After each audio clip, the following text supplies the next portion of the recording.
Okay, Happy New Year, January 2023.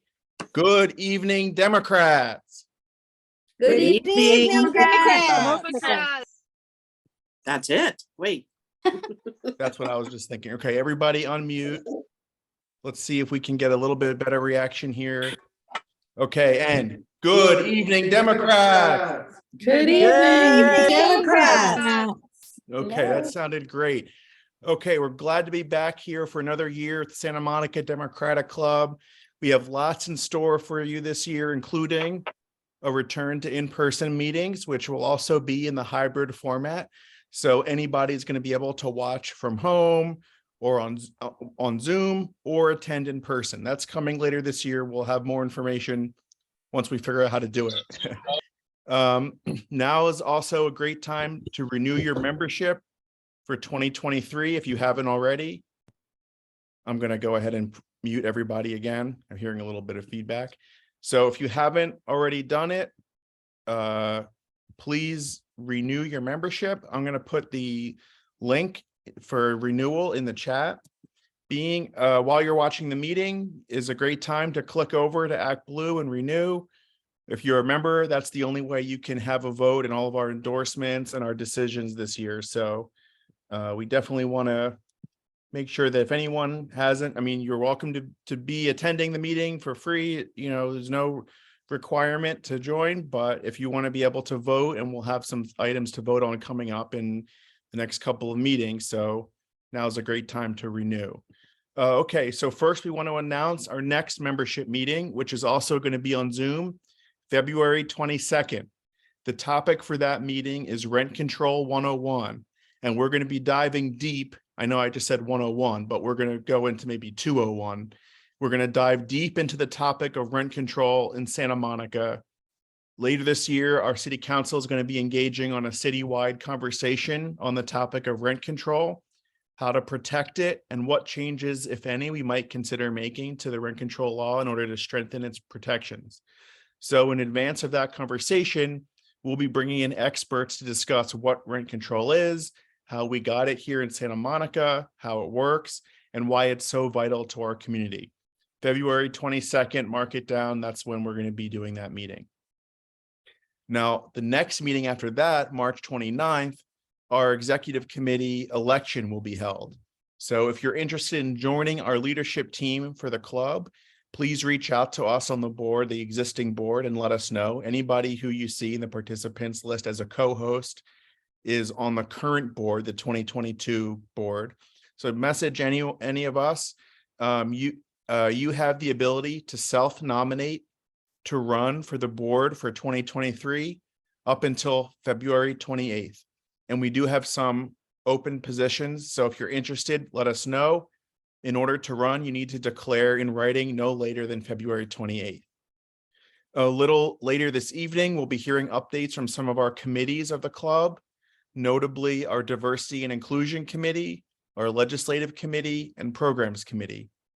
If you're interested in getting more involved with the club than just attending these monthly meetings, but you don't necessarily want to be on the Executive Committee leadership team, then joining one of those committees is the right choice for you. In addition to the ones I just mentioned, we have a membership outreach committee, fundraising committee, political action committee, bylaws committee, and there are other ones as well. So reach out, let us know if you're interested in that. We can connect you with the right place to join one of the committees based on your interests. Another reminder, final reminder from Santa Monica Democrats, the ADEM election, which has already taken place in our district, but a lot of people are voting by mail. The ballot has to be received in Sacramento, the party headquarters, no later than January 31st, which means if you still have your ADEM ballot, go to the mailbox right now and drop it off. It's got to go. It's only a few days away. So send that in. The deadline is just a days away, and it's not a postmark deadline. They need to receive it by the 31st. Okay, and also a reminder, tonight after our club meeting is the annual Santa Monica homeless count. You see I'm wearing my We Are Santa Monica t-shirt. I've been doing this for 6 years now. It's a tradition after the first Santa Monica Dem Club meeting of the year. For those who have never participated, we meet at St. Monica's Church, split up into small teams to survey small tracts of Santa Monica and count all of the unhoused individuals who we see in that area. It takes about an hour or two at the most for each team, and then we report back with our findings. And the city works with all of Los Angeles County to obtain an accurate understanding of exactly where our unhoused community is residing overnight, which helps government at all levels provide the correct level of services exactly where those services are needed. So if you happen to be free late tonight, starting at 11 p.m., it's not too late to sign up. They need more volunteers, in fact. So again, I'm going to post the link in the chat right now. Anybody who's interested can click over there and register. And I'll see you there if so. Okay, finally, this evening, we have some sad news to announce. Some of you may have seen this in our email blast last week, and we also discussed it a few minutes ago before the start of the official meeting. Former executive board member Peter Bradley passed away earlier this month at age 82. Peter grew up in Westchester, New York, attended William and Mary College, and then joined the Peace Corps. Eventually, he wound up in Santa Monica, where he became an English teacher for more than 50 years. He was very active with the club. Anyone here who's ever attended an in-person meeting of the club Peter was probably the first person you saw when you came in. He always worked the front door. He was always the first person to arrive, even before me. And in addition to serving in many roles on our board, including secretary, treasurer, political action VP, and membership VP, he also served quite memorably as the timekeeper for so many of our candidate debates and forums. And at in-person meetings, he would hold up signs that said 2 minutes, 1 minute, 30 seconds, stop. Then when we moved to online, and he didn't have the sign, so he would just shout out time in the middle of the speaker speaking. That usually just stopped the speaker in their tracks. It was very effective timekeeping. For those of us who were in Peter's inner circle, we often received texts and emails with the latest political news, including Peter's witty and at times sarcastic remarks. He always sent us the latest headlines from the Andy Borowitz report. And he was a great presence at our club, which I know I'll miss for a long time. And before we move on, I just wanted to know if anybody wanted to briefly share any thoughts or memories about Peter.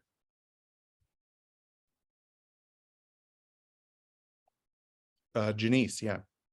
I just want to particularly acknowledge that he often had some really insightful takes on political matters that dated from the incredibly long time that he was involved and aware and alert and following the news and thinking about things and presenting what were often, really, really insightful things that just, it's good to remember the kind of institutional memory some of our long-term members bring to this kind of work, and we will miss him. Absolutely. Yeah. Thanks, Janice. Yeah, Hara. Hold on. Let's make sure you're unmuted first. Okay, I'm here. I'm back. Peter wasn't only a teacher of English, he was a teacher of English as a second language. And I found this out by accident. A friend and I were at the place around the corner from the King's Head, and he came down the stairs and I said, "What are you doing?" He says, "Well, I'm teaching upstairs." I said, "What are you teaching?" "Immigrants." And I just thought, he was one of these people who just cared about everything. And being a teacher myself, I know how difficult sometimes that is. I just wanted to, say he will be missed. He will be missed. He's a very good guy. Very good guy. Good soul. Thank you. Thanks, Hara. Dolly, did you want to share a comment as well? Hold on. Let's unmute you too. Go ahead. Whoops. Try again, Dolly.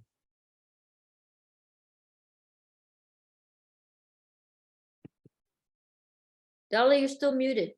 She's getting there. Being on mute. There we go. Go ahead. I kept hitting it and it didn't work. Okay, I wanted to share how much I appreciated him as program chair. He worked very hard and very assiduously, and actually they're the same thing. And I really appreciated him. And I want to second how much I enjoyed his extracurricular postings, calling our attention to things we would miss if he didn't tell us. So he'll be missed. Yeah, absolutely. He definitely was, especially in the more recent years, one of the key people on the board and on the club who would bring in some of the national news, some of the stuff that you might catch if you're watching MSNBC or following the latest from Washington, that, you know, when we tend to get into either Santa Monica or our regional or statewide issues here, Peter would always bring in some of the key, like Dolly just said, the key issues that were going on at the national level. So yeah, he'll definitely be missed, and he was a big part of this club. And Janine also earlier shared some remarks. So you know, he's on all of our minds, and you know, we'll be thinking of him. Okay, so we'll move on. At our last meeting in November, we heard from some of the retiring elected officials, as well as our newly elected and re-elected officials after the election. And a few folks in those categories were not able to join us for that meeting, so we invited them to join us tonight. And we want to start off by welcoming our former Mayor Pro Tem, Kristen McCowan.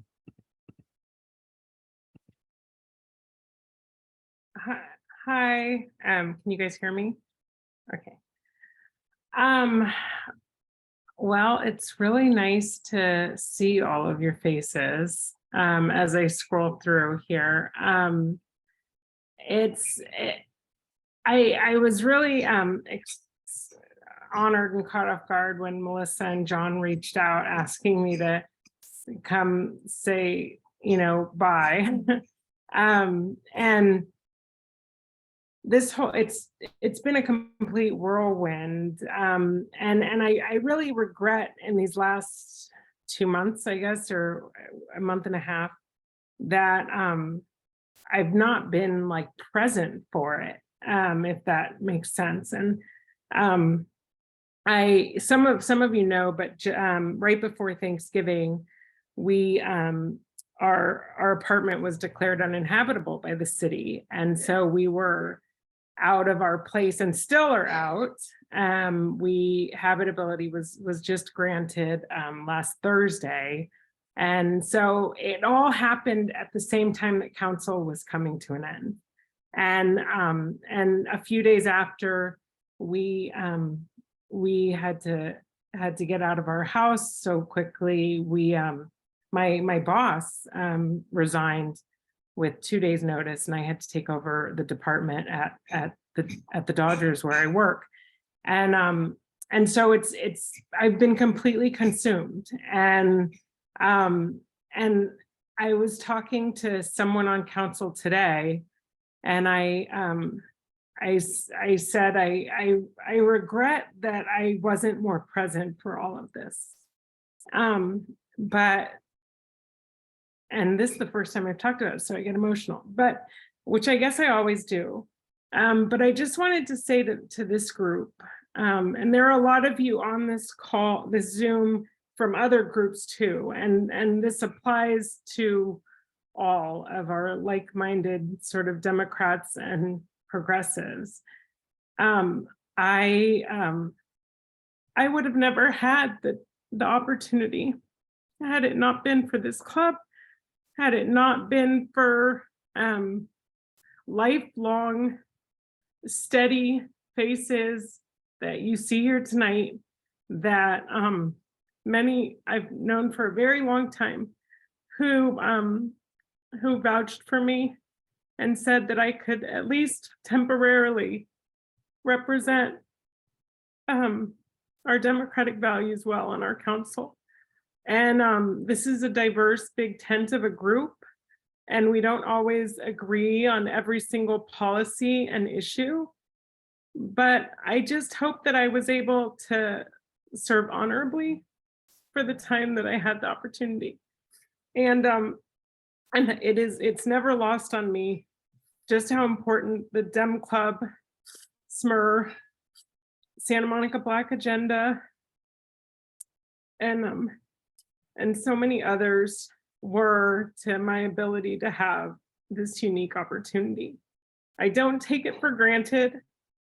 There will come a point where I can be more actively engaged in the community. That point, unfortunately, is not right now, because then a few weeks after my boss left, I had to lay off the entire team. So I'm currently, if you know good people, the Dodgers, we have 5 open positions on my team alone. So, and next week is the Dodgers community tour, which is 10 events over 5 days, all of which my department handles. My department currently have 2.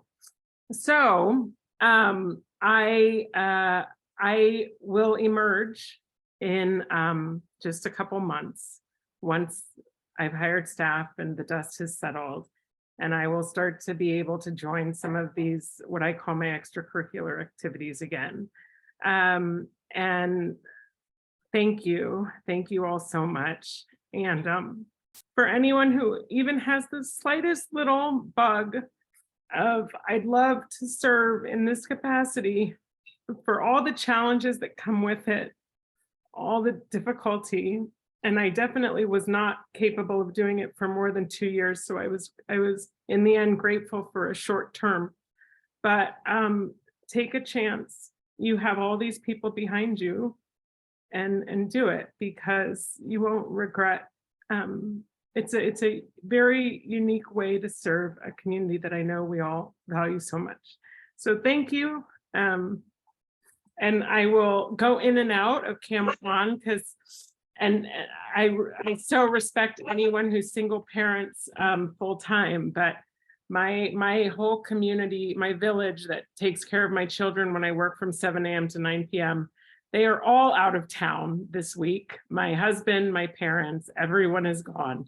And for the first time in probably 2 years, I've been doing drop off and pickup and not getting enough work done. And it's so to all of you who do this every day, I mean, there is not enough praise for you, but I will have to jump in and out because I'm going to have to get them off of these iPads and headphones. So, maybe get bathed or something. But I will be here listening, and thank you all so much. Great. Thank you so much, Kristen. I know I speak for many of us when I say how valuable your voice was on the council in the 2 years that you served, even though it was shorter than the full term. We really appreciated everything that you brought and the perspective that you brought to the council. So thank you so much. We really appreciate it. Okay, and now we're going to hear from our Rent Control Board member, Kurt Gonska. Thanks, John. First, I just wanted to start out by saying thank you to Kristen. I think it's clear to all of us how much your passion and how much you care about people comes through when you speak to groups like this and through your work on the council. So thank you for that dedication.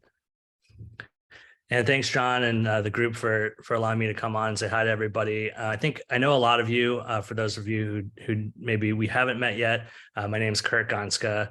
I was appointed to the Rent Control Board in September and got elected to a full term this past November with a lot of your support. And I first want to say thank you for supporting me and supporting my colleagues who are on the board. Obviously, we didn't have a super competitive election, which was good. We had 3 really good candidates on the ballot who got elected. But even still, I think it's really important that we still show up and vote for those positions to show the community that there's still a lot of interest and still a lot of people paying attention to this obviously very important part of our community. So we, even though it's only been a couple of months since the current configuration of the board was seated, we hit the ground running. One of our first orders of business was to appoint a replacement for the great Carolyn Torosis, who got elected to the city council, which we were all excited about. And in our last meeting, earlier this month, we appointed Lonnie Gwynn, who's joined us for this meeting as well. And we're really excited to have him on the board. Many of you may know him, but for those of you who don't, Lonnie spent 13 years working for the city of Santa Monica in a few different capacities, but I think the longest portion of that, about 9 years, he was he worked for the Rent Control Board office as the secretary. And so he's a wealth of knowledge about rent control issues, not only the operations and the logistics of how that office operates, but also sort of what landlords try to get away with and what are the kind of problems that tend to emerge. So we're really excited to have him on the board and to be a group of 5 again. A couple of things I just wanted to mention that pertain to the Rent Control Board are a week from today, February 1st, is when for controlled units, the rent is supposed to decrease. It's required to decrease for tenants that received the 6% increase last September 1st. Because of Measure RC that passed with a lot of your help and dedication, the average increase from September 1st of last year through August of this year is required to be no more than 3%. Unfortunately, just how the calendar was, because of the calendar, we had 6% increases September through current date, but that's required to drop down to a 0.8% increase from February through the end of August.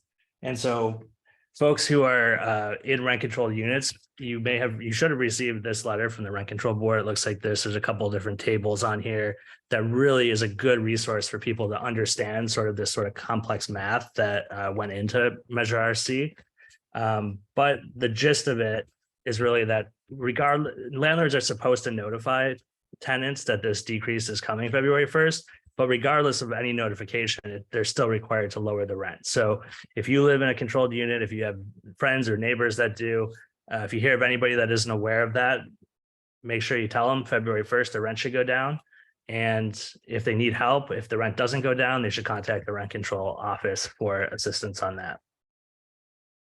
And then lastly, I want to put on everyone's radar, we're well within the period to calculate the next general adjustment, which doesn't go into effect until September 1st of this year. So still obviously quite some time away. But because of how rents are going down now, which is obviously a great thing, people may get used to paying, they're going to get used to paying rent at a decreased level from February 1st through the end of August. And we're likely to see another 3% increase, which will be the cap for the next general adjustment. And that could feel like over a 5% increase for people, even though it's really only a 3% increase. And so we want to get out ahead of educating our neighbors and our friends about that, and flagging for the rent control commissioners and the staff any people that we know of who may have trouble paying that increase, because there are potentially resources available to help folks. So thanks again for the time to chat with you all tonight. And like John mentioned, at the next meeting in February, we'll have a much more in-depth conversation about rent control where we can really dig into these issues, and my other fellow commissioners will be a part of that discussion as well. So thanks again. Thanks so much, Kurt. And yeah, as you mentioned, Lonnie, our new Rent Control Board member, will make sure he gets a chance to introduce himself next month. Until then, we'll now go to a re-elected college board member, Barry Snell. Thank you, John, and good evening, everyone. I really appreciate, I'm very humbled by allowing me to speak tonight regarding the election. I know that I would not have been elected for these past 16 years with school board and college board if it wasn't for the Democratic Party. And I keep that in mind when I sit on a dais all the time. We're very fortunate at the college to have, I'm very fortunate at the college to have colleagues on the board that really care about education, and we are able to articulate and pass policies that really affect our students. Coming out of the pandemic, we all have to learn a new modality of teaching. This hybrid teaching is incredibly difficult to gear up. We're fortunate enough to be a community college that's in the front order of doing so. That's part of the reason why I'm very happy, and I want to thank you for allowing us to pass our bond, because we're going to have to improve our classrooms, and I'm excited. Many of you know that over the 8 years I've been here, I've always been an advocate for housing. And how many times do you sit on a dais somewhere and actually see something come to full fruition? And I'm excited about it. I can't tell you how much I appreciate the support of the Democratic Club to see the need. One of our major responsibilities as board members, as trustees, is to be able to continue our outreach. Obviously, student population has dropped tremendously since COVID, and the Trump administration has affected our out-of-state population. So we have to build up our enrollment again. And we're very fortunate that in the governor's budget, there's $200 million addressed with outreach and retention of students. And so we're actually going up to Sacramento tomorrow, myself and some of my other trustees, to actually meet with some of our new legislators and to really talk about the needs from the community college standpoint. Food and housing insecurity is a primary focus for us. And so we want to be able to articulate that to our leaders up there as to what the needs are. We are, many people realize, we take everyone, and it's our responsibility to be able to provide the services, both educational services and also services to be able to maintain their educational promise. And so I'm excited about it. I'm excited about that we have a new board member in Tom. Nancy and Shai have always been incredibly good leaders, and so we're very fortunate that way. We actually have the longest serving leader in our three public administrations. Catherine Jeffries is now the longest serving leader, and we're excited about that. That's not something, we're actually going up to our legislation conference, and myself and Catherine will be part of a panel talking about the relationship between boards and president superintendents. And we will be on the panel, myself and Catherine, to be able to talk about that. And I'm just so proud that we're able to be one of the community colleges that have had a long tenure of serving president superintendents. Most colleges don't have presidents and superintendents much longer than 3 years, which is really, something. The fact that Catherine's been here 7 years, I think our past superintendent president was here 9 years. So we're very fortunate that way. But getting back to the support of the Democratic Club, I just greatly appreciate it. I don't take it lightly, and will do my work and serve this community in any way I can possibly. I wear a lot of hats in this community. I had a downtown Santa Monica board ad hoc meeting today talking about just how we're going to be handling our downtown parking structure situation. So there are many things that I've got my hands on, but the college is my dream, and I'm so happy that I'm able to serve for another 4 years there. So with that being said, I thank you again, and I will continue to do whatever I can to serve you well and to make this community better from a standpoint of our educational system. So thank you very much. Thanks so much, Barry. Appreciate all the speakers who stopped by this evening. And now we'll move on to our main program. So every year we like to kick things off by hearing from our elected officials, representatives in either Washington or Sacramento. And this year we're thrilled to have new representation in our state assembly, representing our new assembly district, AD 51. Rick Chavez-Burr grew up in a rural farming community in New Mexico. After graduating from Yale and Harvard Law School, he moved to Los Angeles and practiced environmental and government law at Latham and Watkins for over 25 years. As a gay man, he saw many of his friends become ill during the AIDS crisis, which motivated him to become an activist on the issue, helping President Clinton and Senator Boxer respond to the crisis with urgency. In 2014, Rick became the executive director of Equality California, the nation's largest LGBTQ civil rights organization, advancing social justice causes and fighting for progressive issues, including providing healthcare for immigrant communities, enacting gun safety and criminal justice reform, defending workers' rights and raising the minimum wage, protecting reproductive choice, and ending the death penalty system. Last Saturday at UCLA, Rick held his community swearing-in ceremony and now officially serves as the Assembly member for 8051. I'm pleased to welcome back to the Santa Monica Democratic Club our Assembly member, Rick Chavez-Burr. Thank you, John. Thank you for the really gracious introduction. And I want to thank all of those who attended the swearing in last week. Santa Monica and the Santa Monica Democratic Club was out in force. And just wanted to thank you all for being there, and I was really very honored to have all of you present.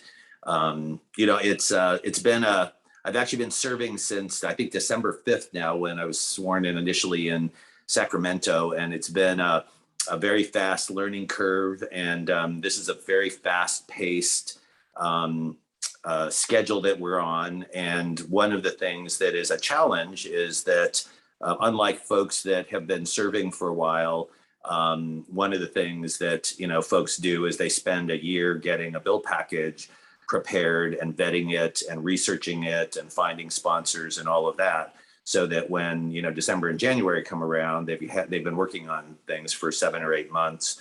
In my case, I was sworn in on the 5th, and we basically have been working very, very fast to try to pull together a bill package, and really trying to balance the things that I committed to do during the campaign, and doing some of those which are ambitious and audacious, and also balancing that with some things that I can actually get through this year. So you'll see in my bill package, there's going to be a combination of things that are ambitious that probably will not get through this year, but until we start, have them introduced and start a dialogue, we're not going to ever get those things accomplished. And then there'll be some things that are going to be more specific and a little bit more cooked, that I think we have a good likelihood of getting through this year. So it's going to be a combination of those things. The other thing that I think was a surprise to me is that, members of the Assembly, and especially freshman members, have a really limited staff. We basically start out, you get sort of more budget as you become more senior. But essentially the staff that, we have is I've got a chief of staff. I've got 2 sort of senior legislative aides in Sacramento. I just got another budget allocation from the speaker to add another legislative comms person in Sacramento. And then we'll have 3 people in our district office. And that is a pretty typical staff that we've got. And for district staff, we've got to handle all of the needs of the community. And we, inherited a lot of folks that actually still have EDD claims pending with the state government. And so a big part of our district staff is really focusing on constituent services. But, in terms of the bill package, in terms of the things that we know that we're going to do this year already, and we're still working on a number of things, is I introduced on my first day AB3, which is the California Offshore and Wind Energy and Jobs Act. One of the things that we need to do if we're going to get off of Diablo Canyon and fossil fuel electric generation is that we actually need to make sure that we advance offshore wind off the California coast. And there's some good ways of doing that, and then there's some not as good ways of doing that.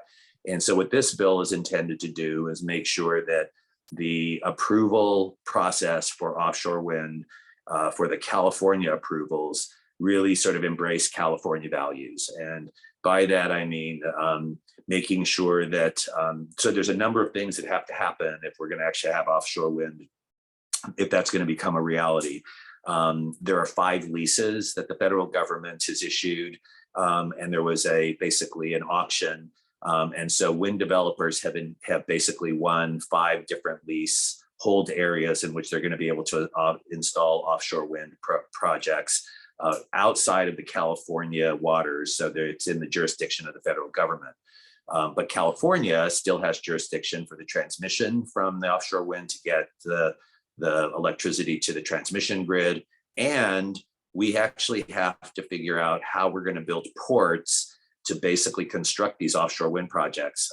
One of the things that I think is surprising to many people is that these wind projects, one single wind turbine, they're not the size of what you see when you drive out to Palm Springs. One wind turbine will not fit, the arms of it won't fit in Dodger Stadium. I mean, it's that big. And so the ports that need to be constructed need to be like 70 feet deep.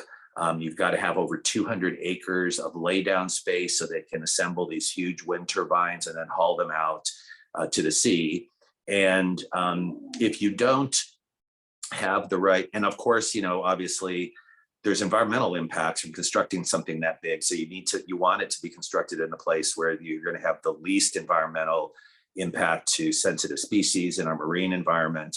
And you need to have the laydown space. Otherwise, we'll lose the assembly jobs to other states and other countries, and the manufacturing jobs to other countries. So this bill would basically set forth the criterion to make sure that we're picking the most environmentally sensitive places for the ports, that we basically are assuring that the assembly jobs remain in California, that the manufacturing jobs remain in California, because that is really where sort of the environmental justice impacts of these things are. The assembly jobs will have to be near Morro Bay or Humboldt, where these are, where the ports will be located, but the manufacturing jobs are ones that can be located in our environmental justice and low income communities. And these are high paying, and based on the legislation that we'll be bringing, they will be high paying, high wage union jobs that basically will provide a livelihood for people in our communities and in low income communities. So anyway, that's the first bill. I've talked a lot about that. Second one introduced is AB 3, which is the Safe and Supportive Schools Act. This is something that I've personally been working on for 8 years now, including at Equality California. One of the things that we know is that LGBTQ students and LGBTQ people. So a lot of folks think about this as a bill that just prevents bullying in schools. Well, it does that, but it is intended to be one of the interventions that is important to achieve what I refer to as full lived equality for LGBTQ people. If you think about the LGBTQ community and health and well-being disparities, and I know Melissa Goodman knows a lot about this because I've worked with her a lot over the years on these things. The LGBTQ community faces 4 times more likely to be dropping out of school if you're an LGBTQ student, much more likely to be living unhoused. I think LGBTQ youth are 4 out of 10 homeless youth in LA County are members of the LGBTQ community. So that's like 8 times our percentage in the population. Less likely to have health coverage, more likely to have substance use issues, more likely to be living in poverty, really pretty much more likely to have interaction with the criminal justice system.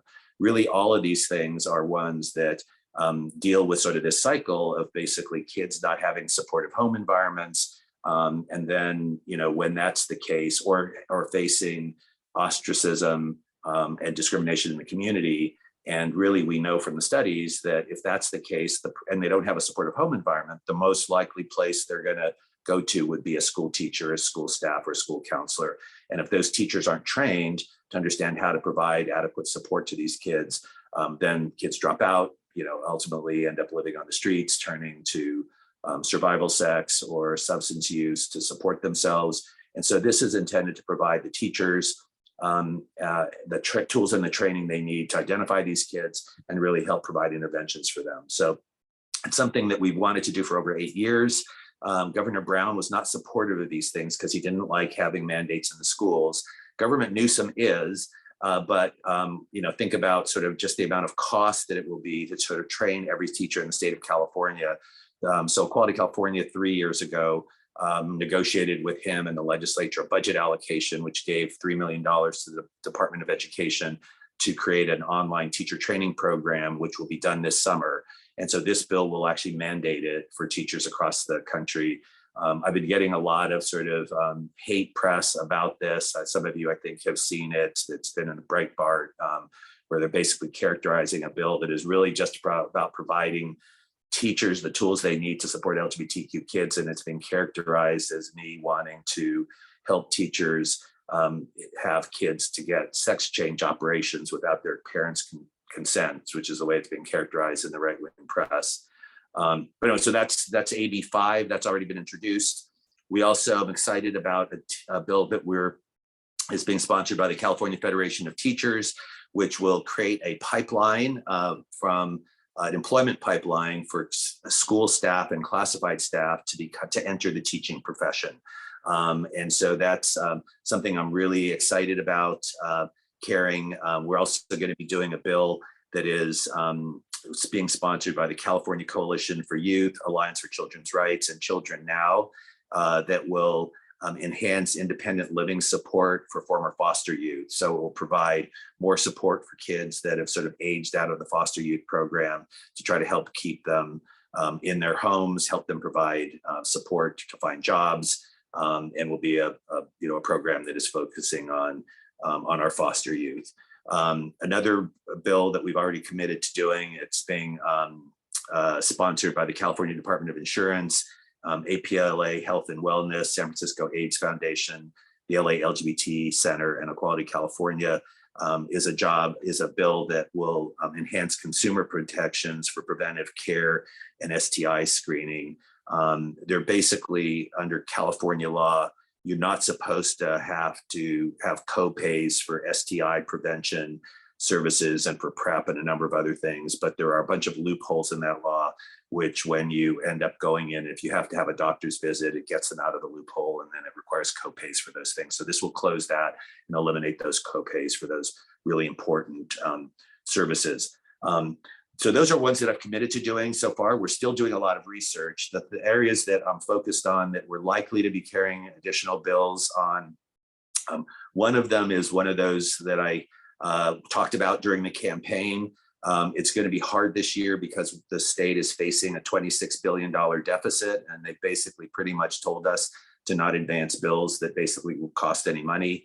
I think I'm going to advance the bill anyway, because last year they said that there wasn't going to be money in the budget. And then, of course, in the end, it turned out that they had a surplus. So, and this is going to be a really hard bill to get through, but it's basically a bill that will create a housing prevention fund that would be an omnibus rent assistance program focused on those people that are facing the highest rents, the highest housing insecurity. So it would provide rent assistance for low-income seniors, people living with disabilities, people who have lost their employment, and former foster youth and others. And so obviously that's going to be an expensive program, but it's something that I think is really going to be a key to sort of addressing our crisis of unhoused people in our communities. And that's something that we will probably advance despite the fact that it's going to cost money and start that dialogue.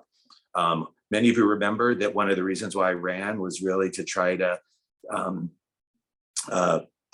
excuse me, I've got a frog in my throat, was really to try to repair the sort of broken social safety net. Many of you remember the story of what happened to my sister when she became ill with ALS. She was a realtor, and sort of a middle-class realtor who was saving for her retirement, had about $120,000 in her IRA, was not someone who had a union job with a defined pension benefit plan. And then when she got sick, she was able to obtain Social Security disability, which was $2,100 a month.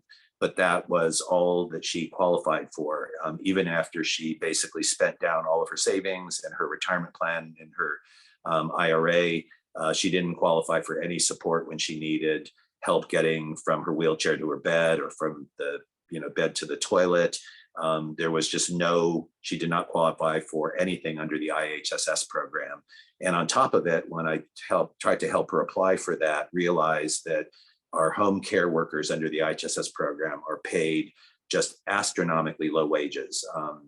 Really about half of what it costs to basically hire someone if you're actually going to an agency. During when my sister was sick, I think they were paying something like $14 or $15 an hour, and to basically hire a caregiver, the standard rate was more like 30. And so really what happens is that the only people that actually, I shouldn't say the only, but most of the people that are able to access IHSS are basically family members who give up working another job and then end up paying, basically minimum wage to sort of care for their loved ones. There's going to be an effort to try to reform IHSS this year, working with ASME and SEIU on a bill that I will co-author with another assembly member from San Francisco. That's intended to basically provide statewide collective bargaining rights for these IHSS workers. That's going to proceed, and that should lift the pay that IHSS workers are getting through that collective bargaining process. And then I'll be bringing a companion bill which expands eligibility for IHSS to a broader range of people, so that folks like my sister and others would be able to sort of qualify for that. And that will be that's another one of these ambitious bills that I think is going to take a couple years to get through, but will be something that I will be focusing on. Then in the climate change space, in addition to the offshore wind bill, one of the things I'm focusing on is how we make progress electrifying all of our cities. As you know, we set a bunch of really important targets that I think are important for us to achieve, and the state is really leading the nation in terms of the goals that we've set. But what we haven't done is really started thinking about, as fast as we should, about how we're going to meet those targets. As we all know, the state has passed a bill that will ban the sale of non-electric vehicles by 2035. Before that happens, we need an electric charging infrastructure that basically achieves environmental justice goals and makes sure that we actually have charging stations every place where people need them, including in low-income neighborhoods, and so they're accessible for people who live in apartments and who park on the street.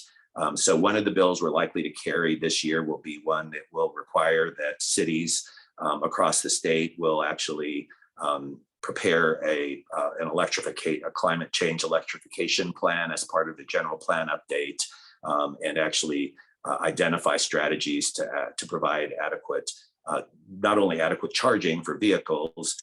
So there would be you require electric charging corridors along streets so people could plug into parking meters, strategies for when they would require retail establishments and apartment buildings and commercial establishments to add charging in their cities and their towns, and then also strategies for providing electrification of home appliances. Another bill that we're considering doing, and this is one that will be tough if I do it, is a bill that would actually would add a tax to natural gas appliances to provide a fund so that low-income people can actually convert to electric appliances. There's already a law in place that will require that new buildings put in only electric appliances, but we have all of the existing apartments and condos and houses that most of which have natural gas heating, natural gas stoves, natural gas barbecues, all of these things. And we need to start converting over to electrification. And one of the problems is that natural gas appliances are generally cheaper than electric appliances. So when people are on their own making decisions about these things, they generally will end up buying another, the market is actually driving them to the worst decisions from a climate perspective. So we're thinking about a bill that would actually put a tax on natural gas, stoves, water heaters, other appliances, create a fund that would then help low-income people not only buy electric appliances when they're making those decisions, but would actually pay for the plumber and the electrician to sort of convert their home to electric and provide a subsidy for that. I'm trying to think of some of the others. So those are basically a lot of the key things that we're focusing on. We've got just a host of bills that that we're sort of vetting at this point. But those are the ones that are sort of that we're further along on. I think in probably about another month, I'd be happy to come back for maybe a short period and give you a sense of the bill. I know Isabel has been asking for sort of the final bills. The first 5 I talked about are actually definite. We've already committed to doing those. The last group that I talked about are those that we're really trying to vet and draft and understand sort of how to craft and, focusing on the details. I think the last thing I'll sort of say is really happy that I've got a great staff hired, Robert Oliver, who many of you know as my district director.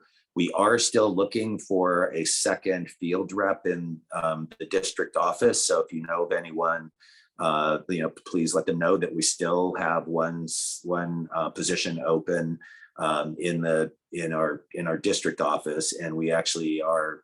We just got some additional funding from the speaker to hire another person on our legislative team. I think the speaker recognizes that I'm going to have for a freshman, have a heftier bill package than most do. And I made the case to him that I just needed more help. And he was really gracious and gave me an additional budget allocation to do that. I think let me sort of pause there because I've been talking a long time and see if people have any questions, but I, really, really grateful for all of your support during the campaign and just really have the,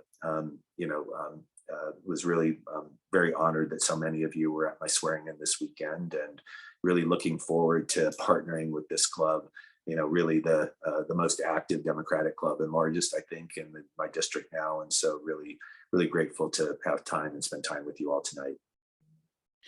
Thank you so much, Assembly Member. And we will keep going with the questions. We've been asking the membership to send in questions for this town hall. We've assembled the questions we've got already. We're going to ask some of them ourselves. So keep in mind, these questions are coming from the membership, not just the club leaders. With that said, if you're watching, if you're in the Zoom and you have a question you'd like to ask Rick directly yourself, just raise your hand like Councilmember Terosas already has, and we'll call on you during the meeting. Just a few moments. First, I'm going to kick things off with a question I have for you. So before you were even sworn in, you participated in a very long deliberation with your fellow assembly members about who would serve as the assembly speaker. And the main options in that conversation were the incumbent, Anthony Rendon, and the now speaker designate, Robert Rivas. So what ultimately led you to lend your support to Robert Rivas in those discussions? Why is he the right choice for this important leadership position? So before I answer that, I neglected to introduce Hannah Wenger, who's my field rep who's on tonight. And before the end of the call, John, if it's appropriate, I would love for Hannah and Robert to just say a few words so people know who they are. So one, it was, it was a really hard decision for me. I, have had a long history with the speaker. I have immense, Rendon, have immense respect for him. Frankly, was president of the California Environmental Voters Board when he was executive director. And then also have a long history with the speaker designate, the incoming speaker, Robert Rivas. And really for me, the issue in the end was the fact that Robert, I thought, had the values that I think were ones that would put California, move California forward and really unite the state. I mean, for people who don't know him, he's someone who is basically, his aunt is Dolores Huerta. His father was active in the farm worker movement. He grew up in farm worker housing in a rural community and is really, I think, someone who came from a very poor farm worker background, and I think really understands, I think, some of the challenges that that folks who are facing challenges in our communities face. And I've known him for many years. Before he was in the assembly, he was someone who in his rural farm community really led efforts at the Board of Supervisors to ban fracking in his community. I worked with him at Equality California before he was elected to the speaker. He was a school administrator, and he was really did a whole program on safe and supportive schools in a rural community where he led. And then when I looked at the people sort of around him, He had a leadership team that are there's folks that I really respect, folks like Isaac Bryan and Ash Kalra, and some really progressive Buffy Wicks, who's been such a leader on housing and women's issues. And it was really that I could see the leadership team on one side, and it wasn't clear what the leadership team was going to be after the speaker termed out. And so that's sort of what led me to be there. In the end, we all voted the same way. It wasn't that we actually had to cast a vote. I just want to be very transparent with you all. It wasn't that, that we ended up casting a vote. The assembly unanimously voted to reelect Speaker Rendon for a 6-month period of time, and unanimously voted to have Robert Rivas become Speaker on June the 30th. So that was unanimous in the Democratic caucus, and so I'm really, really excited about what the future holds, and really excited to have the opportunity to serve with the current Speaker Rendon, for a period of time as well. Thanks so much. I'm going to do John, want me to do the next one? Yeah, go ahead. Excellent. Hello, Assembly Member. I'm getting used to saying that. It's very exciting. And thank you for all your work. That was it's an incredible bill package for someone just starting. I want to ask a question in the direction of the budget. So given, Newsom's budget trimming that is happening, what are your kind of top 3-ish priorities for Democrats to support? And, what's your strategy for ensuring that those priorities remain intact and high priority in the budget? So the first thing, obviously, I just met with Greenlighting Institute this afternoon, and I know that one of their top priorities is really making, so first of all, the governor, given, I think, our values and the fact that, I know what so many of the folks at the Democratic Club care about, one of the good news is that the cuts to housing and affordable housing could have been much worse. I mean, there were some cuts there, but they were, if you look at the funding related to housing and homelessness, it was largely untouched compared to other parts of the budget. So that's good news. But making sure that continues through the Assembly and the Senate is going to require, some work and some advocacy. And so I think preserving the housing funding and the affordable housing funding in particular, trying to restore some of the funding that was cut to allow people to move into, moving from rental housing into that advances ownership. Those are some things that I know Greenlighting Institute and I are going to be working on together to try to see if we can restore some of those. There was also cuts that were made to the climate budget. I don't really understand all of those yet, but we're going to be working with Sierra Club and with California Environmental Voters and NRDC to look at whether or not there are some things that we can actually bring back. Some of the, and I'll just be very honest, the issue about the tax increase on the electric, on the natural gas appliances, one of the reasons why that's not a definite yet is because I'm actually sort of worried about that giving him an excuse to actually cut funding that's actually already in the budget by putting on another tax. I want that to be sort of additive because we know that there's not enough money for low-income housing for low-income people to make this change. I mean, think about it. I can actually convert my natural gas stove in my house, and I can afford the $700 or $800 that it's going to take to bring an electrician and a plumber in to sort of cap the natural gas and put the electric in. But that is that's weeks or months of food budgets for many people. And so we need to provide funding for people to do that, or it's not going to happen. So that's a priority in the budget. I think preserving some of the education funding, I think, is going to be really important. There were some cuts there that I think were ones that I don't support. But I think one of the things that, that we're all going to be charged with doing is if we're advocating for funding to be restored, we actually have to identify other places where we're actually going to make that up. But, we also don't know, a lot can change between now and when we have to pass a budget. Last year they were proposed, they were projecting a budget deficit, and in the end, there was a budget surplus of about $100 billion. So, I think we need to be prepared to fight for the things that we care about. I think it's Sheila Kuehl that used to always say, that your values, our state budget represents the values of the people of California. And if you actually want to find out what an individual's values are, look at their checkbook and how they spend their money and where they put their dollars. Well, that's also true of, I think, the state of California. And so we've got to, I think, fight for the things that we want to. And from my perspective, it's really making sure that the climate money, that money for social services is preserved as much as we possibly can, and that education dollars are remain as high as they can be. Yeah, that's great. Thank you. All right, let's hear from Councilmember Torosas. Thanks so much, John. I appreciate it. And Rick, I love you. I think you're doing an amazing job. Thank you so much for your support of Santa Monica and everything that we care about. Wanted to touch on tenant protections for a minute, because I know you talked a lot about inclusivity, equality, ensuring that we have climate resilient solutions. But obviously, as a former rent control board commissioner and current housing advocate, that's of highest concern. So there's been some talk recently, at least at the county level. How do we at the state level incentivize each individual local jurisdiction to implement stronger tenant protections? Something that the city has done and that the county has done are things like just cause evictions, which I know the state bill did, but also things like relocation payments for tenants.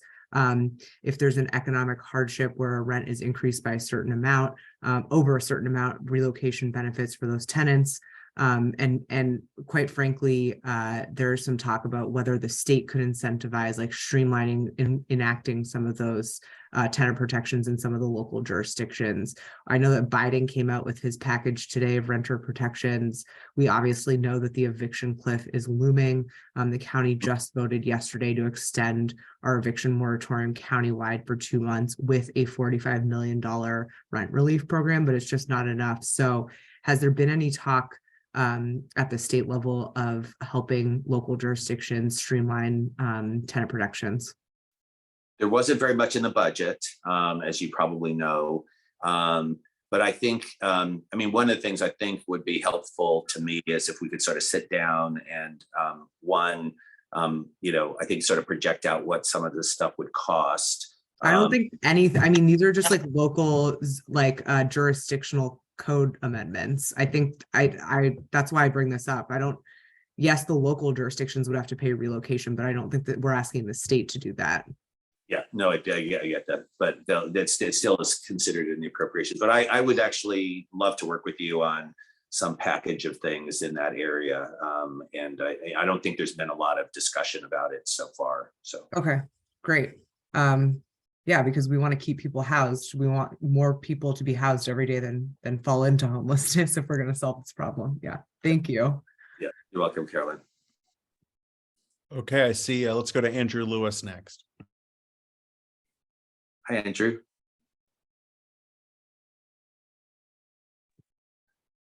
Okay, yeah, we'll come back to Andrew, I guess, if he's I'm here. there Can you you hear me? Go ahead. Yeah. Sorry on my phone. Hello, Assembly Member. Glad to have you represent me. I'm sorry I missed your swearing in at UCLA. Go Bruins. I was curious, do you have an indication or idea of what committees you may be assigned to, and or what committees you would want to join in the Assembly? Yeah, so I have committees. I think the committees that I have will probably change in June. My current committees, I'm on natural resources, which is a plum, and I'm really very grateful for that. I'm on environment and toxic substances as well. So they've given me the environmental committees, which I requested. I didn't get judiciary, which I wanted, and I'm hoping that will be added later. I do have public safety, which was one that I requested, and that is one that's going to be important for a lot of the criminal justice reform laws that'll be coming through the Assembly. And so that's chaired by Reggie John Sawyer, as a member of the Progressive Caucus. And so that is that's a committee that I think a lot of members of the Assembly and other parts of the state generally are afraid to serve on, but I'm not, because I believe in the criminal justice reform things that are going to be coming through that. And so that's going to be one that's a lot of work. It meets more than I think most committees do, but I'll be on that one. I'm on revenue and taxation, which hopefully will be a committee that I'm only on for a period of time. And then let's see, what am I missing? And then on rules. So, and I would love to add judiciary and one of the, and probably budget sub 1 after the 30th. So but that's what I'll be requesting when they rejiggle the committees again. Thank you. Let's go to Naomi Goldman. Hello, Assembly Member. Nice to see you again. Hi, Naomi. Hi. So my budget priority question was already asked. Good question. So I'm going to ask a different question, and it's less legislative, but more sort of a district question. And we've talked about this quite a bit. While you were campaigning, and also on Saturday, you did talk about sort of the escalation of acts of hate, discrimination, hate crimes, including sort of historic levels of anti-Semitism that have impacted this district from one end to the other, as well as many others across the state or across the country. And given, that you've been someone who's been a fighter against hate and discrimination for your entire career, and what we're seeing here just continuing to kind of skyrocket, I'm just wondering from your background, if there's anything specific you would see investing more time and energy in, not just combating hate, again, all forms, not just anti-Semitism, and preventing. And I know that, other elected officials that you cross over with in the district, including Lindsay Horvath, Katie Yaroslavsky, Santa Monica, West Hollywood folks, have been taking some steps, to address these issues. So I'm just wondering if there's anything that you're thinking about how to use your experience to tackle some of these really concerning issues that seem to keep going in the wrong direction. Yeah, so I think one of the things that I will be doing is actually joining Assembly Member Gabriel and Senator Allen and some others in a budget proposal that actually would provide for security grants for temples and other gathering places that are really high risk for violence and attacks. So I know that's going to be, I think that's the really the highest priority for the Jewish Federation right now. And that's something that unfortunately, especially given everything we're seeing generally with the API community, that we'll be doing. The unfortunate thing, I think there's still some loopholes that we can sort of plug in terms of gun safety. But there's really not that much left in California. I mean, after the Pulse nightclub shooting a number of years ago, there was, Governor Newsom, when he was lieutenant governor with the proposition, as well as a whole host of the gun safety groups, we actually added, pretty comprehensive protections here in California, banning high capacity magazines, requiring background checks, but there are still some loopholes that we're still looking at trying to plug. But I think, one of the things that is, really important is that, it's not going to happen, I don't think, when Republicans are organized. We really basically need federal legislation. I mean, a lot of the problems that we have are due to the fact that we've got a bleeding of basically guns coming in from Arizona and Nevada in California, and guns coming in. I do think that we have to also take a step back, and this is something that I didn't really talk about in terms of budget priorities, but I think if you think about what's happening in our communities with this rash of shootings, and I think some of what the Jewish community is experiencing, in the district and other places, it is a toxic brew when you have guns and hate, or guns and mental illness put together. And the thing we can do most about this is actually dealing with both guns, but also I think really making sure that we're funding better mental health treatment for folks in our communities. And so that's something that I've been talking to some other assembly members about, I think, and really see if we can sort of push some more funding for mental health resources in California and in the district in particular. So. Thank you so much. And thank you in advance for speaking tomorrow night at the Holocaust Museum. We appreciate you. Yes, See thank you. Let's go to Dolly Sloan.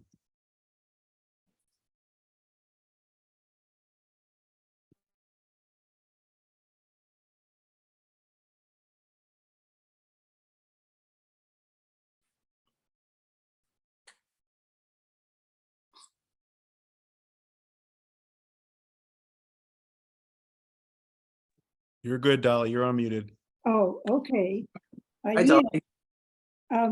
I know that I'm not the only one who was horrified when I looked at my natural gas bill for heating. Oh, yeah. Right, and I know that you understand it, so I won't spell it out.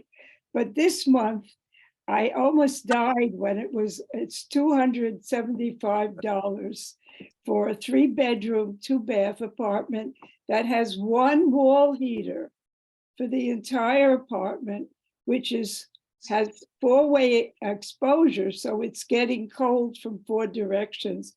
So I'm really eager to know what's happening now in Sacramento that we can expect to push on and work on and support to get it through, to do something about that. You know, we've been getting a lot of calls in the district office about that very issue.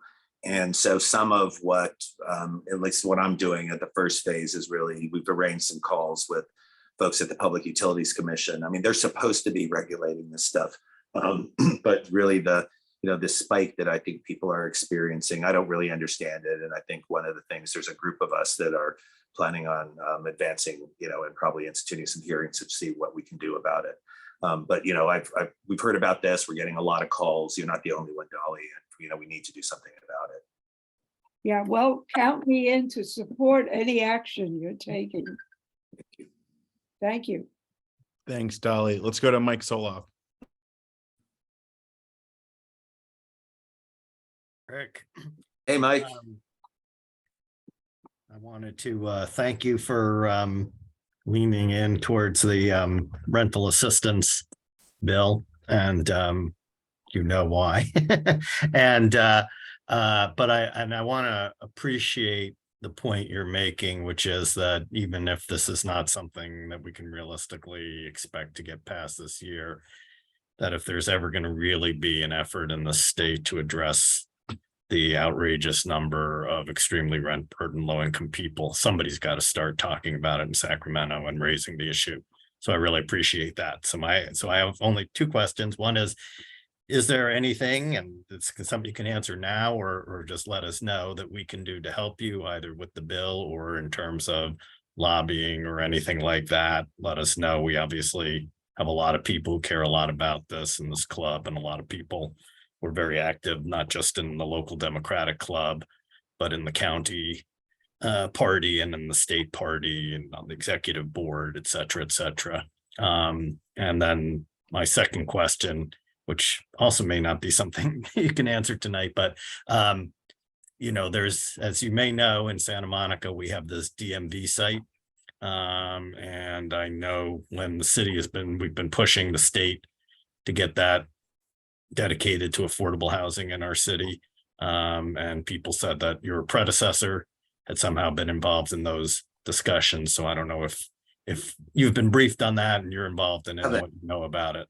No, I haven't actually. So I would love to understand more about that and see what I can do to be of assistance. And then I think in your first question, one of the things that is, Robert and my staff sort of knows this, is that, I've got a bunch of bills, the offshore wind bill, this omnibus rent assistance program, as well as the potentially, if we do it, the tax on the natural gas appliances and the expansion of IHSS. All of those things are audacious. They're really ambitious. And so I've got 4 really hard bills. and we're going to all of them. But we'll also, I also will need to be doing some narrower things that I know I can get through, so I don't develop a reputation as a legislator that's ineffective. But we are going to probably we'll probably do the rent assistance bill we will do.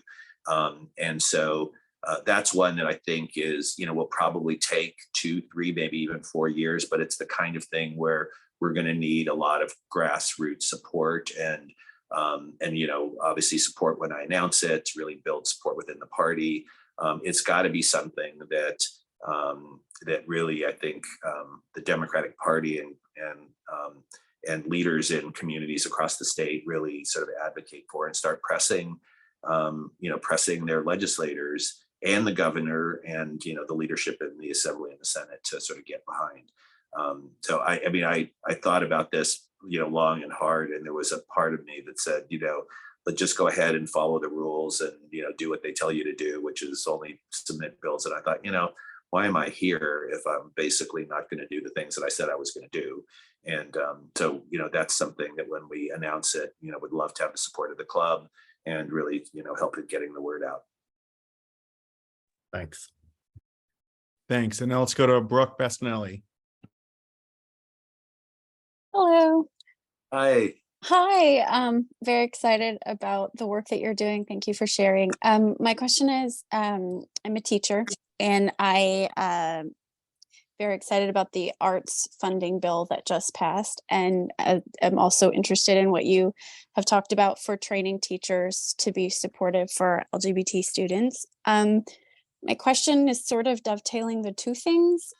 We are seeing a lot of post-COVID trauma in the classrooms. I'm a floating sub, so I'm in all different grades, and they're behind on their development, social emotional learning development. And the hardest hit kind of nugget are like the 5th through 8th graders, particularly the 8th graders right now, because they're like 5th graders and 8th grade bodies, and they just hit adolescence. So as that plays out, particularly in boys, aggression, it's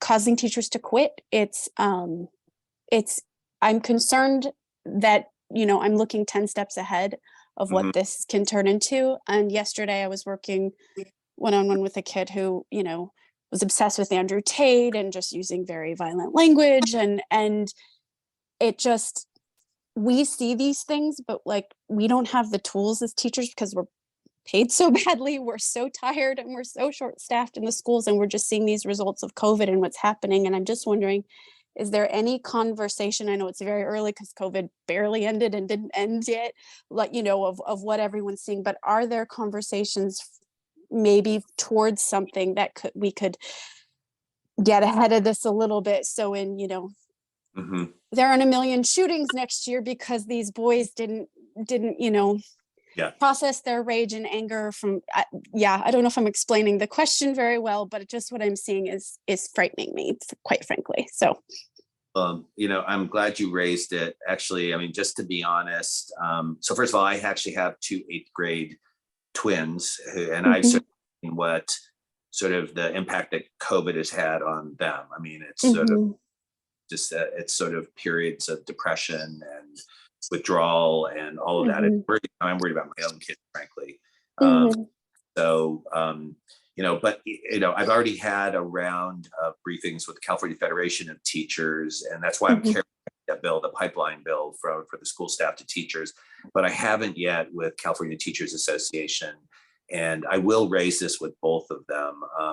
I personally haven't been involved in these kinds of things, but I will raise this issue and sort of see what the thinking is of the teachers unions on what we might be able to do, and other Superintendent Thurman as well. So wonderful. Thank you. And thank you for listening. Thank you. Thank you for raising it. Let's go to Isabel.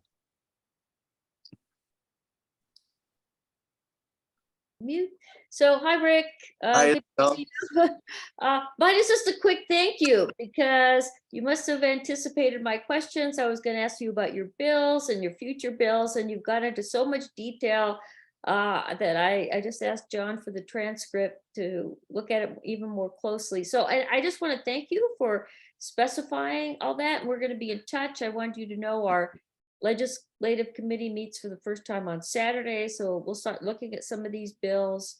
And besides yours, ones that you may point out to us, that you're supporting and feel strongly about. So glad to see you hitting the ground running with these, and we look forward to working with you. So the one thing I'll say, Isabel, that I'll point you in the direction of, so I'm a member of the Progressive Caucus. I think it's luckily the largest group since since the Progressive Caucus was formed. And the Progressive Caucus partners with something called the Dream Alliance, which is all of the progressive groups. And they will have, both the Progressive Caucus and the Dream Alliance will actually have a number of priority bills that they will be, that will emerge as priority bills from both the Progressive Caucus and the Dream Alliance. So I will make sure that Robert or Hannah, get you in touch with the right folks so you can track those things, because I think the club will be interested in those in addition to the things that I'm advancing. As a member of the Progressive Caucus, I'm supposed to be voting for at least 80% of the Progressive Caucus priority bills. That's an aspiration that we all have decided that we would try to meet. So, but the Progressive Caucus is includes a broad range of things, including criminal justice reform, climate change, environmental protection, wages, working conditions, civil rights, and social justice. It really is the progressive priorities, I think, for both of those bodies.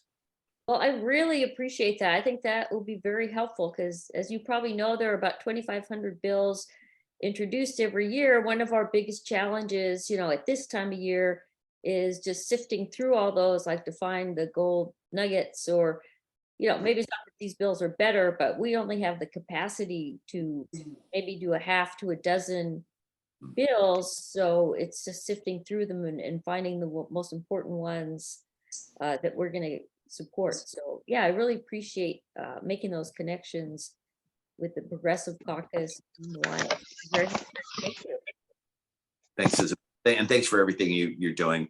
We will actually have, as I mentioned before, probably my bill package will probably be more finalized. We know we're doing those 5 bills, but we'll have the final package probably in about another month, and we'll share that with you and then put you in touch with some other folks. Hey, great. Thank you so much. Thank you, Isabel. Rick, I'm going to jump in here with a question from a member. What are your thoughts on the killing of English teacher Keenan Anderson, and how California lawmakers can plan holistic, tangible, and meaningful actions that will prevent these deaths, notably deaths by police officer? Well, I mean, I think basically continuing to move forward with bills that require, transparency and investigation. I think that we still have a long way to go on that. I think basically, we need to reform institutions. I mean, that is unfortunately part of the problem, is that we've got sort of institutionalized racism embedded in many of our institutions, and police departments are not, are part of that. And so, I think that in addition to, some of the things that we'll be doing in terms of, police transparency, investigations, and a lot of the things that the Attorney General is advancing. I mean, we need to actually have, in-depth public, education programs that every police officer participates in. And, we need to have real consequences when police officers engage in misconduct. Great, thank you. Dan. Thanks, John. Welcome, Rick. Appreciate you and your staff coming out. So my questions actually involves your staff. A lot of folks may not be aware of, a lot of the behind the scenes work that your staff does for constituents outside of your legislative work in Sacramento. So I'm wondering if you or maybe Robert and Hannah can share what services your district office provides constituents here in Santa Monica and the rest of your district. Why don't I turn it over to Robert, and then I'd also like to introduce Hannah as well. And then we will have a third staff member, but they can talk to you a little bit about how they're organizing the office, as well as answer your question specifically. That's thank you, Rick, and thank you, Dan. Great question. So every office, whether it's a council office, a federal office, or in the assembly member's case, California legislative office, we help constituents when they've got issues with government agencies. So at the state level, that's EDD unemployment, that's the DMV, that's licenses. If you're a cosmetologist and your license has been held up, come to our office and we will help navigate the process, help you navigate that process with the department. We're also here, Hannah and I are here as liaisons to the assembly member, to report back to you in the community what he's working on when he's in session and busy and can't make it down from Sacramento. We're there to keep you informed and also to relay that information back to the assembly member. It's a large district, 497,330 constituents, and across it's something like 25 miles. So no one person can have their ear to the ground in every single corner. So we want to make sure that the assembly member knows what's going on in every part of the district. And we need that partnership with you, all of you, to help keep us informed so that we can help keep assembly members of board informed. Hannah, who's on, Hannah Wanger, is the field representative representing the assembly member in Santa Monica. My name is Robert Oliver. I am the assembly member's district director, but I'll turn it over to Hannah to introduce herself. Hi, everyone. I'm so happy to be here, and thanks, Dan, also for the question. Like Robert said, I'm the assembly member's field representative, and I cover the areas of the district west of Beverly Hills, so including Santa Monica. I actually grew up in Los Angeles, and I have some family members living in Santa Monica, so I love that part of LA County. I moved back home after graduating from UC Berkeley, and I'm just really excited to start working with everyone and be of service as much as I can be. I'm always available as a resource. And I believe Robert put his our emails in the chat earlier, but I can do it again. But yeah, I'm just really excited and happy to be here. Great. Thanks so much, Robert. Thanks, Hannah. And thank you, Assemblymember Rosenberg. Thank you for the question, Dan. And really, I'm really excited about my staff. Hannah is a really terrific, committed find. And Robert, has actually been in this sort of role, was the field representative Feinstein, and also had a senior role with Councilmember Koretz, so knows the district well. Well, thanks. And I know we have a lot of more questions from the membership, but I know that you've got to head out to another event. So I just want to say to the members, if we didn't get a chance to ask your question, that I've personally found assembly members to be really transparent and open and willing to engage in whatever issues come up. So you should definitely follow up with the contacts that Robert and Hannah just put into the chat, and I'm sure he'd be glad to address your questions. Did you want to make any closing remarks before you head out? No, I just want to thank you for having me. I'm realizing that that my time is more limited than I ever thought it would be. And the one thing I will ask you, obviously you all have my cell phone number and use, but I think the best way that I'd ask you in terms of scheduling things is either go through Robert or through my scheduler. I think many of you might have met Alex Melbrecht. He actually moved up to Sacramento as my scheduler. And Robert, if you can put his name in his email in the chat as well. So with respect to scheduling requests, basically Robert oversees my schedule. during the days I'm in the district, which is on Fridays and on weekends.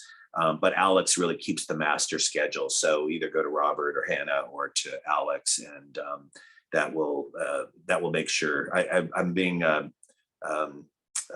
staff is trying to teach me to stop having the bad habit of scheduling things on my own, because when I do that, I mess up and things don't get on the schedule. And then, so I'm trying to make sure that everything is going in through Robert and Alex. But I want to be a really accessible member of the assembly.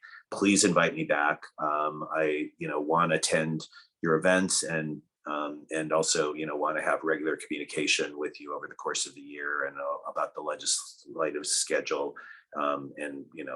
We'll be back. You all are really an important leader in our community, and I'm really grateful that you've given me so much time tonight.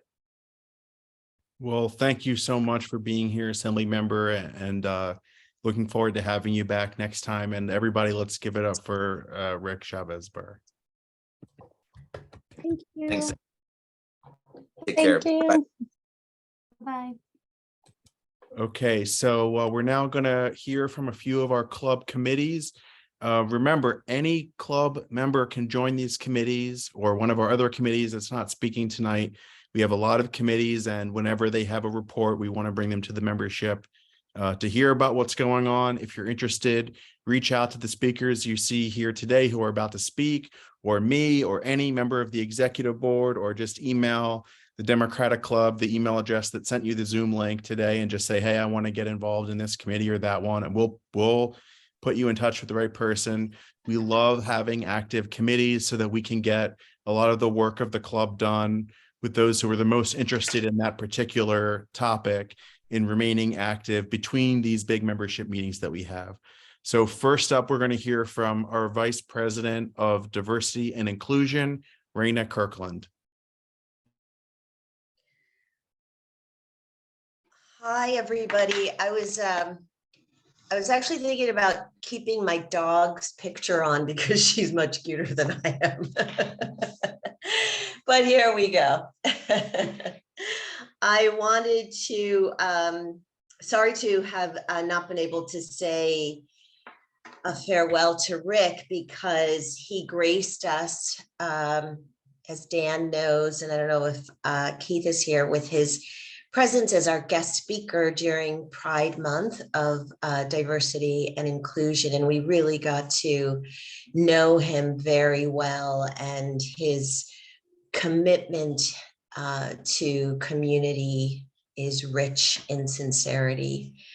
And so we're so fortunate to have him as our guest speaker today. So thanks, Melissa and John, for that. Looking forward to having our first Diversity and Inclusion Committee meeting on February 6th. And we will have Nathaniel Tribes as our guest speaker. Many of you may know Nat as a beloved community leader. Just anecdotally, I was recently at the Santa Monica Family YMCA, where my son went for many years when he was young, and I still go to. And there's this board when you walk in that says Santa Monica Family YMCA Presidents. And it always caught my eye for a couple decades now, a little over a decade, that there was only one Black face there. And I never knew who that Black person was. I see Hara is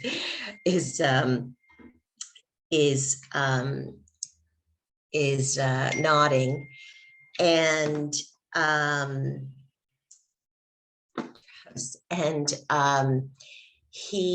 it was Nat, and I was so impressed to see that amongst his many contributions to our city, he has also been a Santa Monica Family YMCA president. So please join and take the opportunity to get to know him better. let's see. Sorry, I keep getting texts from my dear friends on the call. And I'd like to actually just take a moment to turn it over to Darlene Evans, who is the chair of the Martin Luther King event. And Nat was actually one of the founders of the Martin Luther King event. So it's quite timely that we have Darlene here with us today to give us a little recap about that before I finish on our committee message. So Darlene, are you here anywhere to? I'm here. Oh, great. Thank you Hi. so much.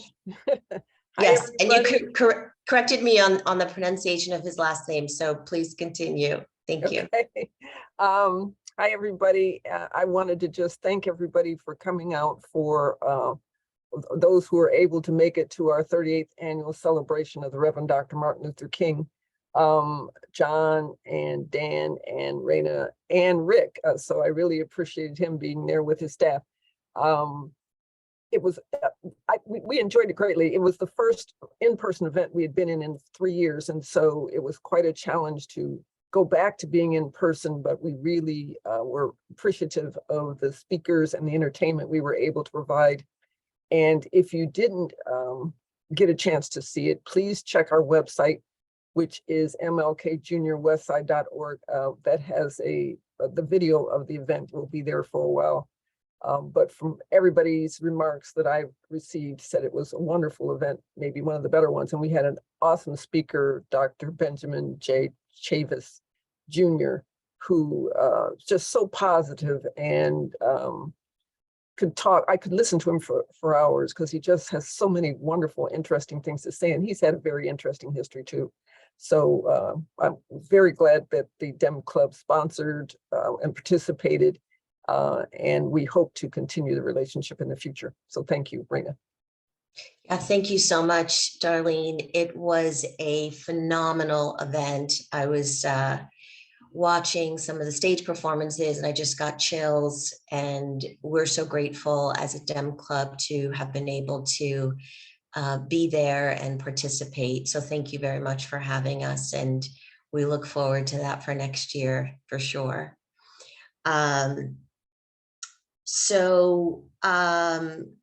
I would be remiss if I didn't also mention that that this month we acknowledge Holocaust Memorial Day to honor the 6 million Jewish victims of the Holocaust and millions of other victims of Nazism, and to develop educational programs to help prevent future genocides. We have seen an increase in anti-Semitic activity perpetuated against the Jewish people.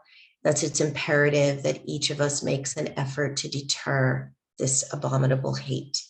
Holocaust Remembrance Day personifies never forget. If you would like to participate in our Diversity and Inclusion Committee, please feel free to reach out to me and I will include you in our email list, and look forward to seeing everyone on February 6th for Black History Month. Thank you, John, although I see Judy's hands up. I just wanted to say Nat Travis. Yes, exactly. I know. It's just, Travis. yeah. It doesn't look like Travis, but that's how he says it. So yes. we should all say it the way he wants us to say it. Yes, absolutely, Travis. And if you didn't hear my phone going off with about 5 blinkety dinkities, the dear beloved Nat Travis. I wish he could be here this evening, but at least we will have him on February 6th. So thank you so much, everyone, for giving me the time to speak. Thank you so much, Raina. And anybody here, maybe if it's your first meeting or if you haven't attended a Diversity and Inclusion Committee meeting of the club, I really encourage you to reach out to Raina and get on that mailing list, because these committee meetings are not like the typical Democratic Club committees where maybe there's 4 or 5 people, no offense to the other committees that are about to speak, but these have been really meaningful and personal, and we've had very emotional moments, as Raina mentioned, at these committee meetings. So there's a lot to get out of these meetings, and I hope everybody will send Raina a private message and get onto the list. They're really valuable use of your time.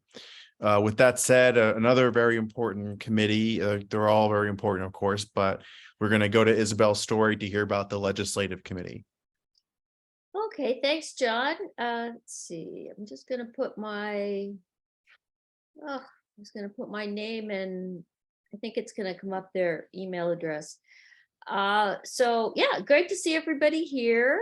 I'm the head of the legislative committee, and let's see, did this come up? There we go. Okay. And so, yeah, we had a little break, but the legislative session has just started up. We do focus on our committee on state legislation, because I think that's where we can have the most impact, although we can look at federal, and we've taken action on some local matters as well. But we had a very active committee last year, and I'm looking forward to getting it going again. Our first meeting is on Saturday. And one thing I didn't get to do is last year, many of you contributed to a survey we had about our legislative priorities. And I never got to share. I shared it with the executive board, but not at a meeting. So I thought, let's start out the year with this. But let's see if I can do it. Legislative survey. Oh, here it is. Okay. Wait just a second. I think my computer is just being slow. There, should be able to see it. And now I'm going to put it in. There. John, is the survey nice and big and visible now? Yeah. Oh yeah, I'm seeing it. Okay. I got these things mastered. I may not be the fastest, but I get it done. So we had, yeah, quite a few topics that we asked you about. And so this is the results from the membership survey. So I put them from left to right, from the things that were the highest priorities. All of these are priorities, and we definitely would consider legislation in any of these areas, but it just gives us an idea of what people in the club rate the highest. So housing and homelessness was over 70% people thought should be one of our top priorities. Then democracy reform, voting rights. I found that was very interesting. Environment, that's another important one. I mean, all of these are important to me too, but you know, we're all concerned about the climate crisis, so that's important to our members. Economic justice is high, and then you see 2 down as racial justice. Some people say, well, it's hard to separate those two. So, you know, I think we have a priority that really combines those two when we're looking at some of the legislation. And then healthcare is very high. So we asked people, you know, for their top 5. So the ones I mentioned, I would put in the top 5. But all of these we know are important as well. Education, public safety, wow, women's rights and reproductive rights, gun violence, LGBTQ rights, hate crimes. You know, these are all things that we all care about. But I thought putting it in a chart like that, this will help our committee when we're deciding about bills, also when we're looking for bills. You know, like if we have, you know, 10 bills on the environment, we'll think, well, you know, maybe we need something on housing and homelessness and something on voting rights, you know, just to make sure we have the interests of the club covered. So I'm going to stop the share. Should I start, take questions about the priorities, John? And then I was thinking, I think I'll do that. Naomi has a question, and then I'll just talk about what's happening with the committee. Yeah, So, I'm just curious. Naomi? Yeah, because I'm not sure if I was involved at the point that the survey went out. So were those sort of open-ended, or did you come up with a list and people ranked them? I'm curious, and I'm also interested the definition, because you've got public safety, you've got hate crimes, you've got gun violence. So I was just curious what the structure of the survey actually was. Well, we came up with the categories. There were another few categories that there were no categories that didn't get any votes, but there were some that just got one vote. But people could choose multiple things and rank them, sort Yes, of. people could choose up to 5. Got it. Okay, thank you. Okay. So then I'll just tell you, so our club is our committee is starting up on Saturday. We'd love to have as many people come to that as possible, or so if you want to get on the list for the committee, please just send me an email, or if you want to put your name and email address in the chat, I will get a message to you. Let's see, I'm seeing a question from Janice. What is meant by public safety? Does that include police reform? You know, honestly, this was more of a general survey. We did not define it. I don't think when I hear public safety, to me, that doesn't immediately mean police reform, but you know, I think we're all interested in police reform. So I would think of this as a topic that we're also interested in. Yes, Janice, that was a very good point, because I was thinking about that when I saw the Roe v. Wade. I think it was before that. So I think that would have scored much higher after that. That got people's attention. Oh yeah, yes, because we saw it politically. We saw a big electoral effect in statewide. Oh yeah, it became an issue to run on, and it galvanized people, and it was always important, but yeah, it completely catapulted it to the top of many people's lists. Someone's asking, what time is the meeting Saturday? It's 10 to 12. So anyway, email me or put something in the chat. I'll make sure you get looped in. So I'm just going to say briefly what we do.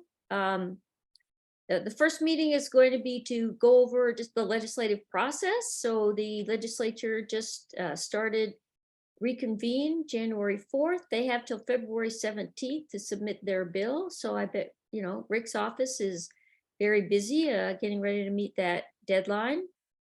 And then our big work is starting now and going into late February, when we try to sift through, you know, the over 2,500 bills and get recommendations and so on, and pick out, you know, maybe between a half dozen and a dozen, depending on how many people are on the committee, and the bills that we're going to recommend the club to advocate for. So that's what our committee does. We talk about the different bills. We decide which are the most important. We vote on bills to endorse, then we bring it to the board. The board votes, and then we bring it to the membership. As I mentioned, someone had a question about that earlier.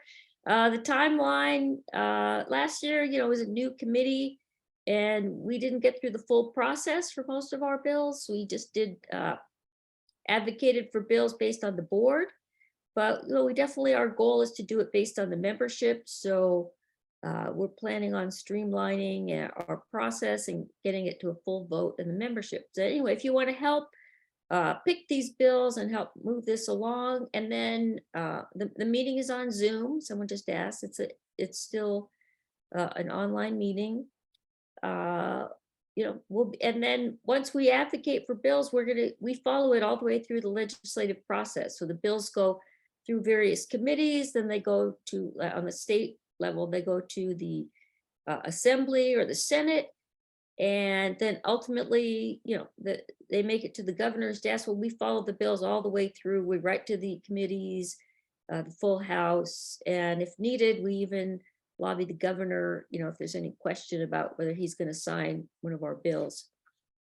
And then I can put in just a mention, I guess, our March 29th membership meeting. So that'll be after the February. The March meeting is going to be devoted to legislation. We'll probably vote on some of the bills at that meeting.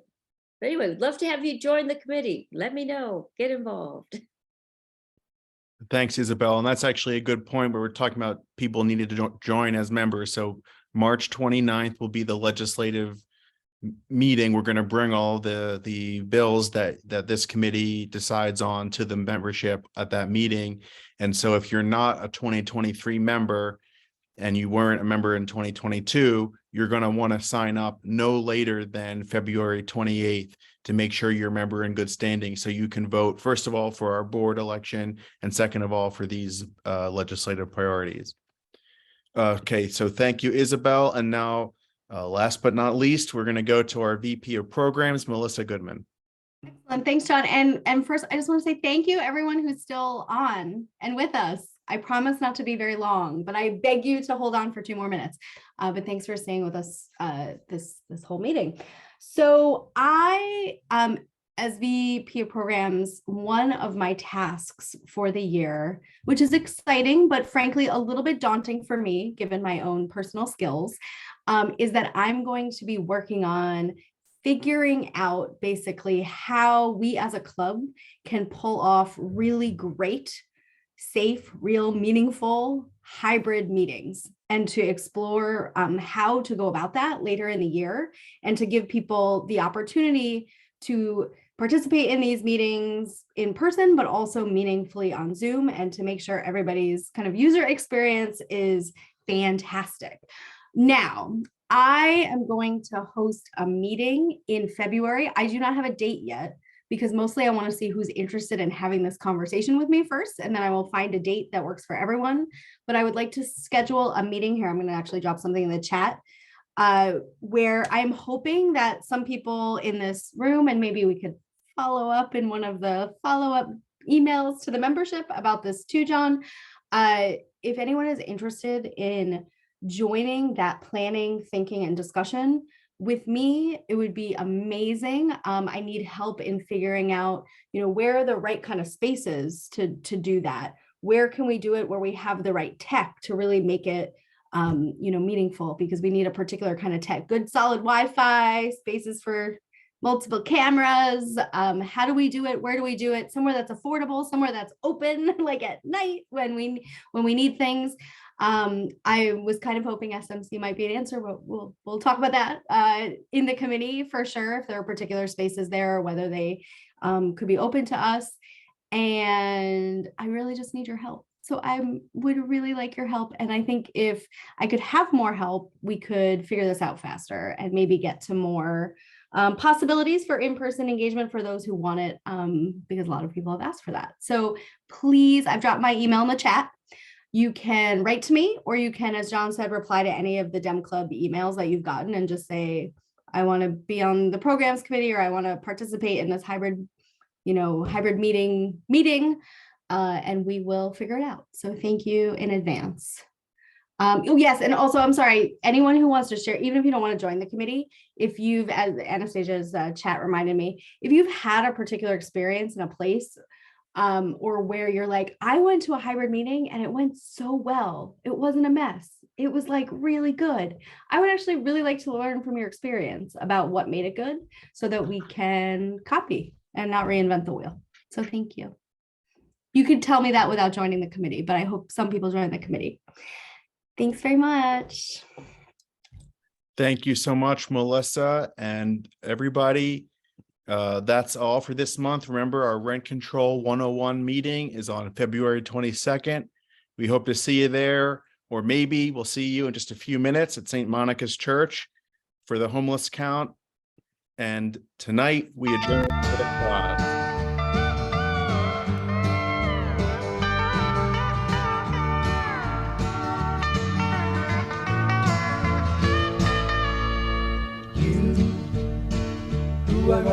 road must have a code that you can live by, and so become yourself, because the past is just a goodbye.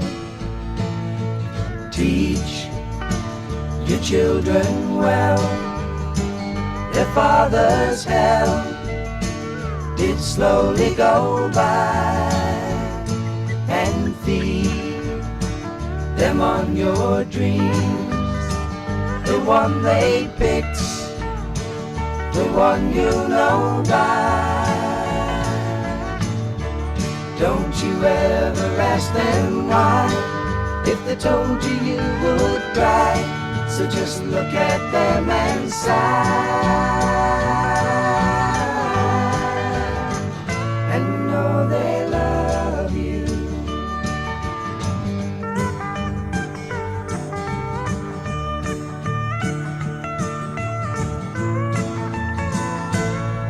And you of tender years can't know the fears that your elders grew by, and so please help them with your youth.